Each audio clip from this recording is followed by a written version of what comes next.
Good morning, my free folk of the world, my independent livers, my off-the-grid comrades. All right, so very volatile week that had passed, and I expect there's going to be more. And this is how we approach it, or we approach the market every morning. And first, we're going to take a look at the news. And we see a little bit of Bitcoin, Elon talking about hydrogen. That's interesting. I'm going to dig into this hydrogen because obviously it's the availability of fuel that's going to make the next consistent automobile power. And I believe in the Build Back Better bill, there's some programs to start developing electric plants or stations.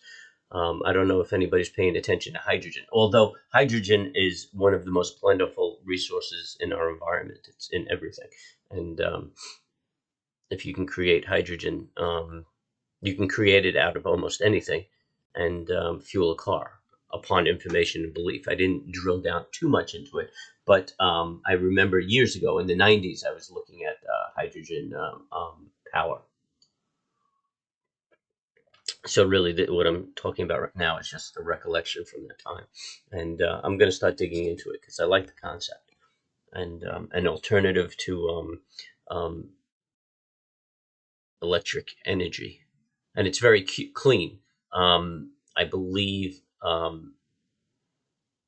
that the emission is, I believe it was either water or salt, but I believe the emission was edible from what I read. So anyway, this is just off the cuff and some information. So look, we're looking at Corona, Omicron, coronavirus.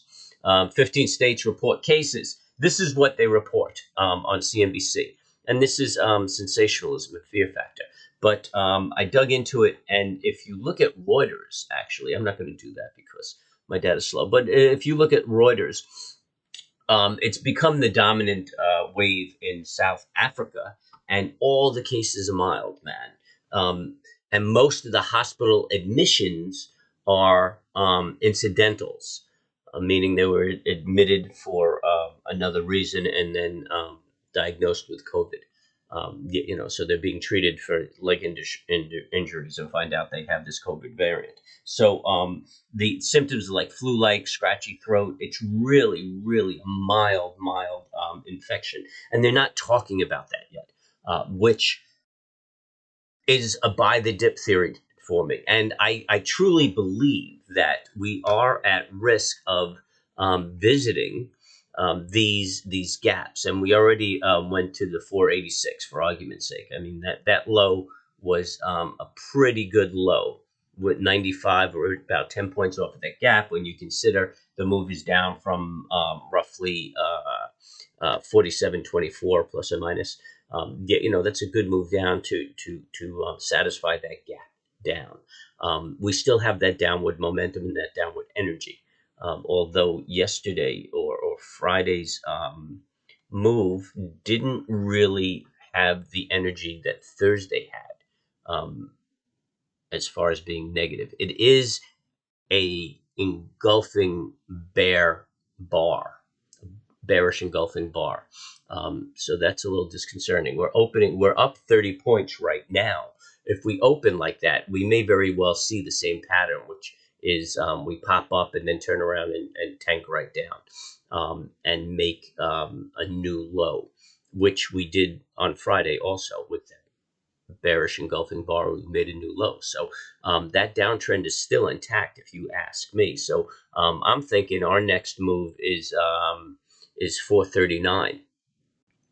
And then we have 365, and I'm keeping my eye on that. But I'm not shy about chipping away at things I like. We may very well visit those lows, and maybe even test the 278 out of all of these fears, these COVID fears. But just keep in mind that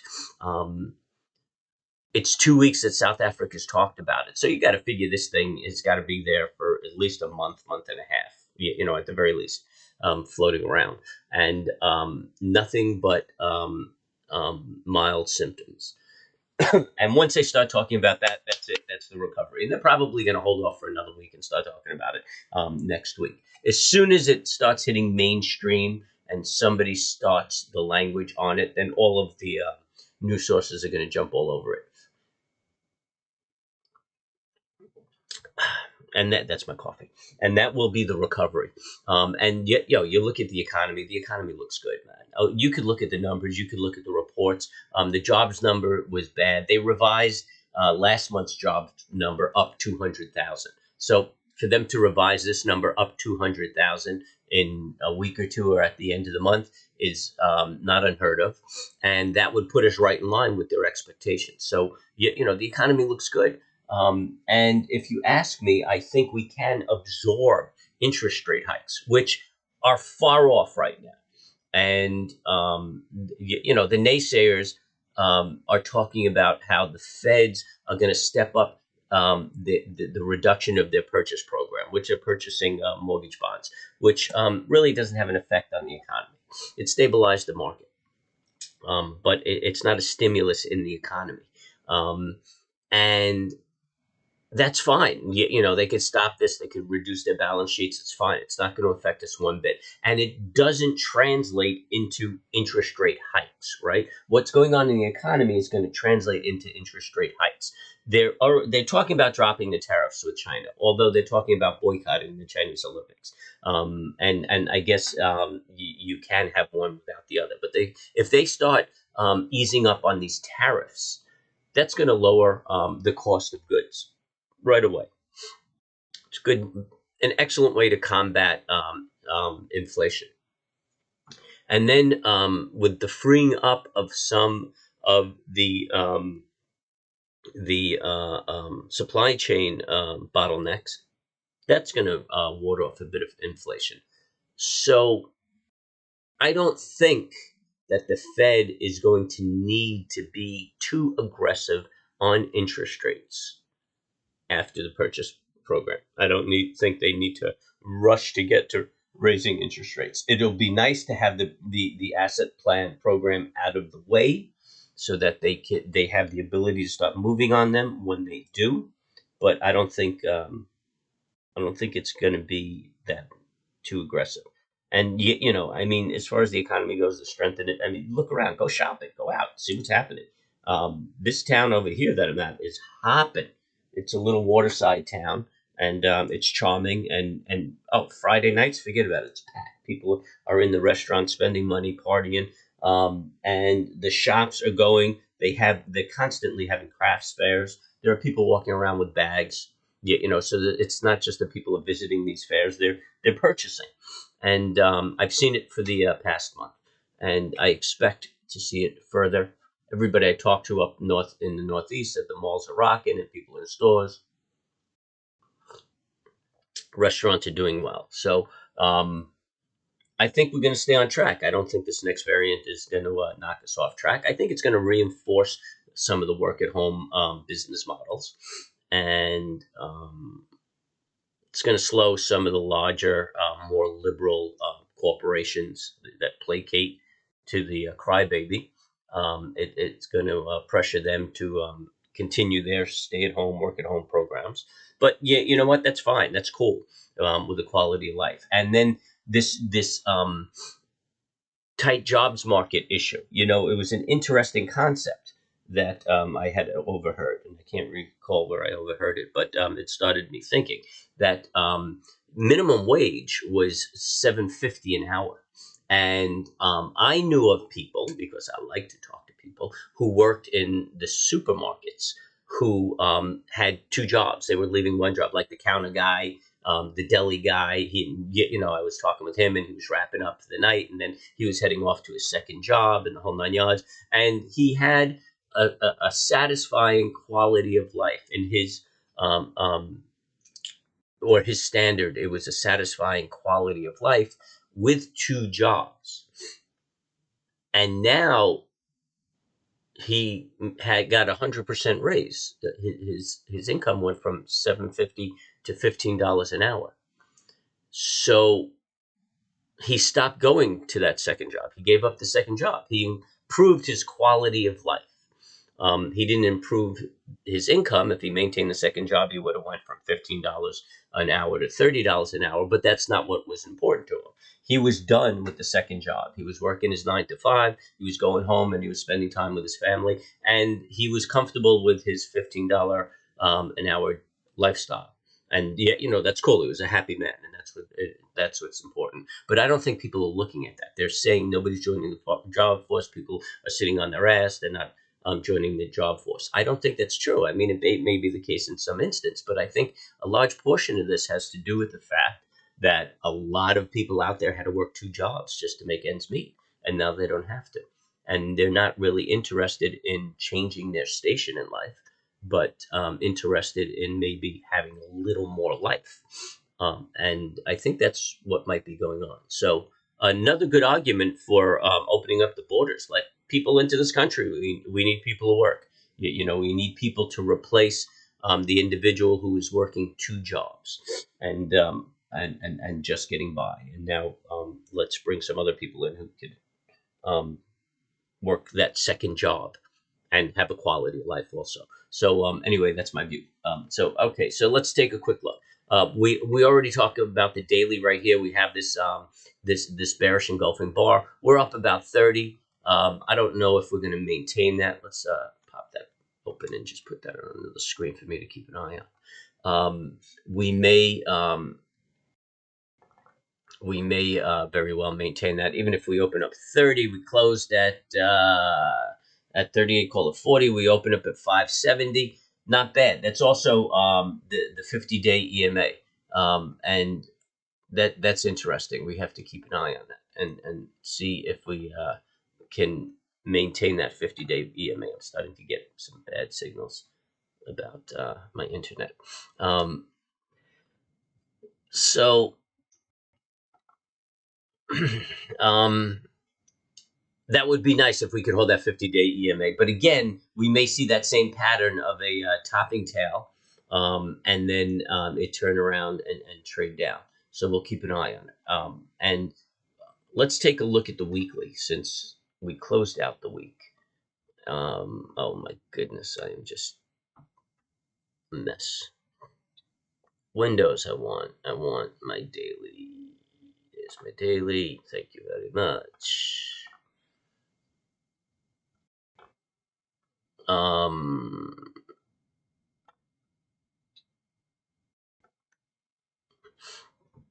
Give it a minute to come up.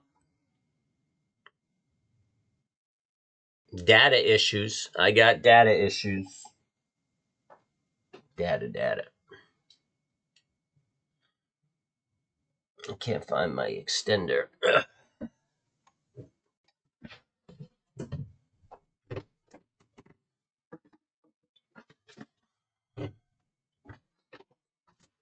Yeah.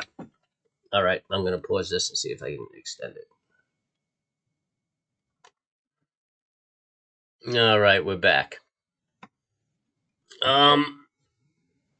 So here's the weekly. Did I get the weekly time frame up? Yeah, I did. All right, good. What are we looking at on the weekly? All right, we tagged the 20-day moving average and we bounced off it. That's not bad. That's a good looking doji right there. There's obviously some good momentum to the downside that hasn't rolled around a little bit, so we're gonna have to watch this. Looking at the futures now, and we're actually only up 9. So there was a big turnaround in the futures. But I've found that we usually retrace the action of the morning, so I expect that will probably pop up. If we opened up here, we'd probably pop back up to that 30-point mark. So we're only up 10. We're going to open up around 550 or so. But it still keeps us off the mid 20-day. And I'd have to say that our strong support will be these gaps that we're looking at right here. As far as securities that I'm interested in, let's drop that back to a daily time frame. and see how quick we popped up on this. All right, let's look at XOM.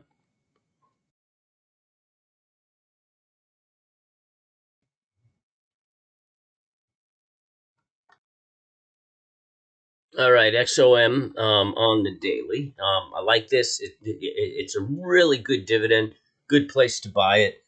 Looks like the momentum is starting to bounce right here. So if you didn't pick it up last week under $60 a share, this is a good spot right here. It's under $61 a share. This thing will bounce back and forth. Good dividend paying stock. OPEC's also talking about taking action if demand slows down. So that should support oil whenever you get a good spike in oil. You get a nice spike in ExxonMobil. But ExxonMobil is something that you should be socking away with your long-term cash. So it's really, don't really worry about the spike. Worry about buying it on the dips because it just increases the dividend yield. I like AT&T too. I don't have it up here. I'm going to start looking at AT&T. I like Verizon. And Verizon might take a minute. All right, there she is, Verizon. Looking at it on the daily, it looks like everything's kind of rolling around on the daily. I think we're close to the end. I don't like saying that because I know that we have those gaps and so far away. We'll probably make another low, and market wise, and even Verizon, and then take off to the upside. But this is a good cheap place to buy it. It hasn't really. It's not really giving me a trend reversal on the daily yet. I might wait for this to pull back a little bit more, give me something a little more confirming. The momentum is lower, but it seems like the push down is a little more aggressive than the momentum is. So it could very well be getting ready for that turnaround. Viacom. That's something you're probably sorry you missed last week. Look at that. Nice hammer. Momentum is turning around. It might dip down a little bit. If you're interested, buy a little piece here. Look for a dip down. It's probably going to hit resistance at about 31.81, and then might come down, make a lower high, and then take off. Everything is just way oversold, very aggressive. I mean, I don't think you can do too poorly if you started purchasing here. Things just look way oversold on the dailies. Tesla. Tesla is a good trading stock. I'm not going to go into trading stocks right now. TBT. Look, I don't care what you say. Markets are going to turn around, and I think the TLT is starting to look like it's getting ready to crack. But TBT. I mean, what do we have? Okay. It's a big bearish bar right there, but bonds have traded off very aggressively because of the COVID scare, and I think it's just affording you an opportunity to buy TBT at 1570. I think it's a deal. We know interest rates are going up; it's just a matter of time. So as interest rates go up, so will the TBT. Bond prices go down. This is the short on bonds. So take a look at that. Excellent place to buy it.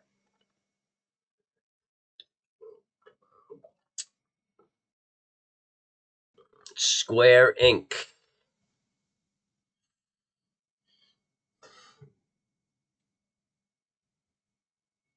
Oh, that says for swing. Haven't really tracked Square, but I'm starting to take an interest in it. I'm waiting for something to confirm. I'm not ready to move on this again. I'd like to see it round out the momentum turnaround. So I think you might be able to buy that a little cheaper. I'm chipping away at space. I'm not going to go through it. NVIDIA, phenomenal company, man. Phenomenal graphics. I love the product. I have it in this computer. Well-run company. Looks like it's breaking a trend, though. Let's get rid of this bar. And let's take a peek right here. I'm going to watch that. Looks like it's down again 11 points. Looks like it's going to pressure down. Close that gap.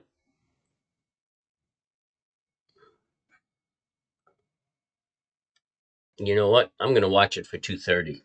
If it breaks this, I say you got 267, then 230. I think that might be my entry point. Keep an eye on NVIDIA.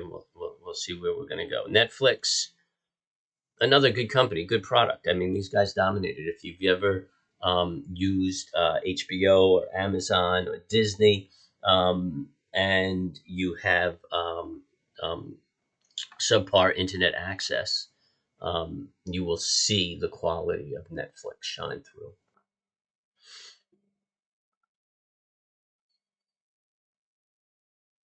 This is a bear flag right here that had a good continuation, traded back because of the closing market. You could probably wait. The sucker might hit the 572. That'd be a good place to buy it. I like it. I might take a little bit just so I don't miss a bounce, but I think I'm going to look for something a little more confirming. The momentum is still very strong to the downside. So I'd just be in it small, so I'm in it, but my larger position will probably come down the road. Um,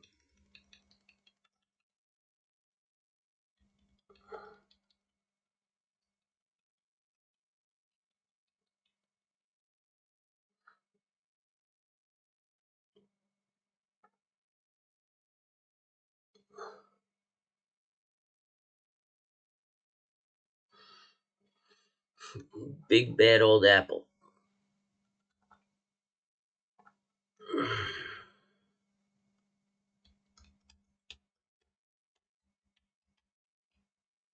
I've got no opinion right now. I mean, I like the company; it's a strong company, but I have no opinion on that. Oh, Honeywell, man, I like Honeywell.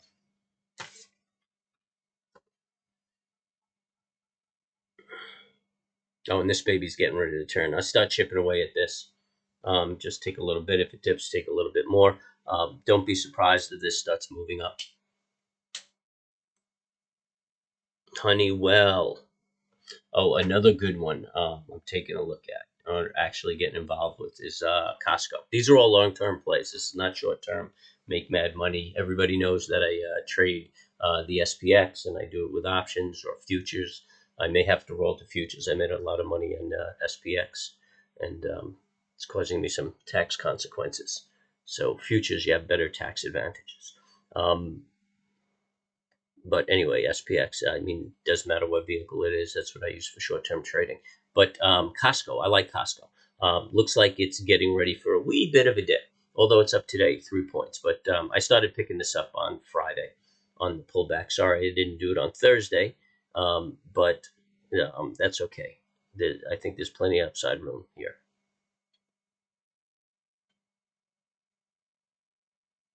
Seems like a smart company. Looks like they're getting a handle on their supply chain, and away they go. Coin. Oh, and Bank of America, BAC. Picked up some more of that on Friday too.